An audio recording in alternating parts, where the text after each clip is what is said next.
What's going on, everybody? Welcome back to TTB Ravens Media, bringing you Ravens content every single day. Now, if you want to see that daily Ravens content, please make sure to hit the subscribe button down below. And as always, I want to hear your thoughts and opinions on what I'm going to talk about in this video because I'm probably going to get a bit frustrated talking in this video. I'll try and keep my cool. But if you disagree with whatever I'm saying, that's totally okay. Let me know down in the comments. I like to have those types of discussions. So thank you to everybody who does comment. But let's get right into it. I think everybody knows that Justin Houston is in Baltimore. He's visiting with the facility. I'm sorry if I have my phone out because, if I happen to get an alert that he signed, I'm going to stop recording this video right away. But basically, I got to talk about why we have to sign Justin Houston as soon as possible. And it doesn't have to be Justin Houston. It's not so much about the player as it is just signing an edge rusher because it's an absolute necessity, which I've talked about plenty of times. That's not what's getting me frustrated. It's that there's so many people that want the Ravens to wait for the comp pick formula, to kick in, wait for until after, I think it's May 3rd. But it's after the draft. And then, just sign a guy, won't hurt against the comp picks. They can use those comp picks. I don't want to do that. I don't want to wait because, the edge rusher, think about it like this. We're fishing in a pond, okay? There's some big fish out there in that pond that have been caught, whether it's a J.J. Watt, whether it's a Bud Dupree. There's some pretty big fish. Well, okay, so those fish are gone. All of a sudden, there were only a few more fish left, even like a week ago. Well, Clowney signed with the Browns today. Shout out to them. They got Clowney. I actually think it's a pretty good signing. Then I hear Aldon Smith is going to Seattle, to go in for a visit. They're bringing him in. That pond's getting really small. That pond is very, very small of players that can actually come in and possibly have production. The guys that are left are pretty much Justin Houston, maybe Ryan Kerrigan.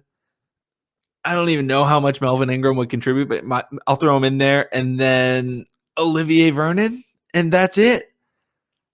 That's it. There's like 4 guys left in that pond, 4 fish, and we got, some people that are saying don't fish until, the summertime or whatever, wait for the ponds to be right. No, you got to throw that lure in right now and get a fish because otherwise we're going to starve. And yes, there is benefits to utilizing the comp pick formula. However, the Ravens need players now. Yeah, sure, getting a 4th round pick is nice. Maybe it's a 3rd round pick. Maybe that's nice. Yeah, that's solid. But that pick is next year. If it was something where it was like, oh, they get it this year, I would be okay with waiting. But it's not. If you go into the draft and you don't have an edge rusher signed, you absolutely have to address it. And you could say, well, they could agree in vocally agree to terms on a deal that after that time, he'll sign. There's nothing written down about that. The dude, whether it's Justin Houston, whether it's Ryan Kerrigan, they could change their mind. Look at DeAndre Jordan and the Dallas Mavericks back when DeAndre was playing for the Clippers. You don't have to sign if you verbally agree to a contract, okay? You need to lock these guys up before the draft. So then, one, you can have some freedom with the draft because at least you have one edge rusher. Because if we go into the draft without an edge rusher, they're almost guaranteed to take an edge rusher with their first pick. They're probably going to take another one in day 2. They're going to focus less on wide receiver. They're not going to be able to focus as much on offensive line. Even the safety position is going to have to be more heavily focused on edge rusher. Not saying they won't draft edge rushers if they sign somebody, but they need to sign somebody so that they're not boxed into a corner. Okay, give yourself some freedom in the draft to do what the Ravens do, which is oftentimes they take best player available within reason. If they're sitting there, they're not going to draft a quarterback. They're probably not going to draft a left tackle, but they're going to draft. They're probably not going to draft a running back pretty early, but they're going to draft best player available for the positions that they need. But you can't do that unless you already have an edge rusher on the roster. So you need to lock somebody up. Now, yes, the edge. I saw somebody comment on a tweet that I had earlier today. Shout out, go follow my Twitter account. right there at Trust the Bank. And they said that the Ravens could potentially, verbally agree, which I've talked about a little bit. But then they get the comp picks, and then they could use that in a trade. They did a similar thing with the Marcus Peters trade. Yeah, that'd be nice. How much cap space do the Ravens have? How much cap space are they going to have mid-season? They are not going to have the type of money that it's going to take to trade for a Marcus Peters, like an all-pro, a Pro Bowler, like a really high-level player. That's going to be expensive.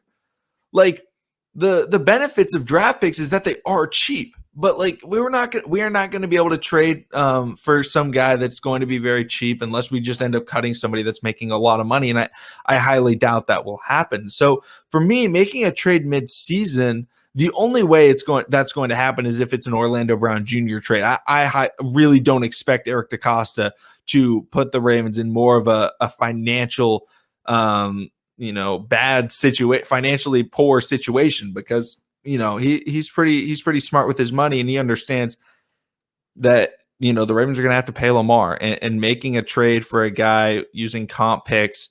We still have picks that we can trade. It doesn't have to be a comp pick. Like it's not like it's a mutually exclusive thing. Like you can only trade comp. You can trade regular picks in the middle of the season. So signing Justin Houston and not getting comp picks. Yeah, you have less picks to trade, but you still have picks. If somebody just comes out on the table and you're like, oh, I would only have traded a comp pick. Now, if they want a guy, they're going to trade a pick for him.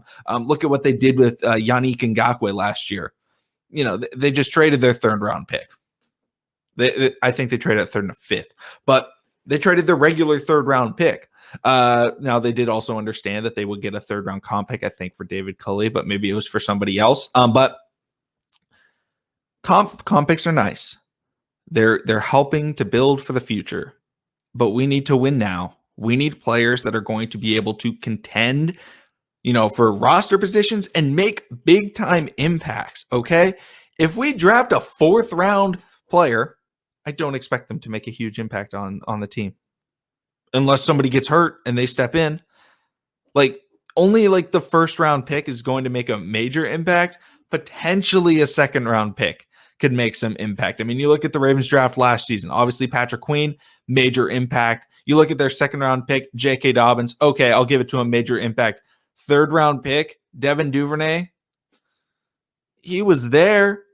Like, I'm not going to say I dislike Duvernay. I'm a big fan of Devin Duvernay. I think he's got a lot of potential, but they didn't use him. Malik Harrison, yeah, they used him a little bit. It wasn't like a crucially impactful player, but he was solid. If we have these third and fourth round picks, we're never going to be able to compete. Waiting to not sign guys that could potentially go somewhere else, because I've heard that the Colts could still be interested in Justin Houston. Well, crud, because if the Colts are interested in him and the Ravens are waiting to sign him, he may just be like, I want my money now. Goes to Indianapolis. One less fish left in the pond.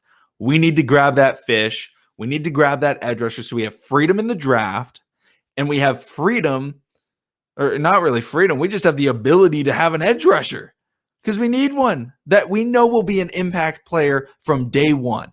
Because if the Ravens draft a guy like a Russo, even a Kwity Paye, a Jalen Phillips, yeah, they got a lot of potential. They got that stuff, but like, will they come in? I mean, they're not going to come in. There is no Nick Bosa. There is no Chase Young. There is no Joey Bosa in this draft. Those guys that are like, oh yeah, they're going to come in, they're going to dominate. There aren't any. There are some good guys, but there's nobody that's going to come in and be like, oh, majorly impactful, like a Justin Houston would be, like even a Ryan Kerrigan.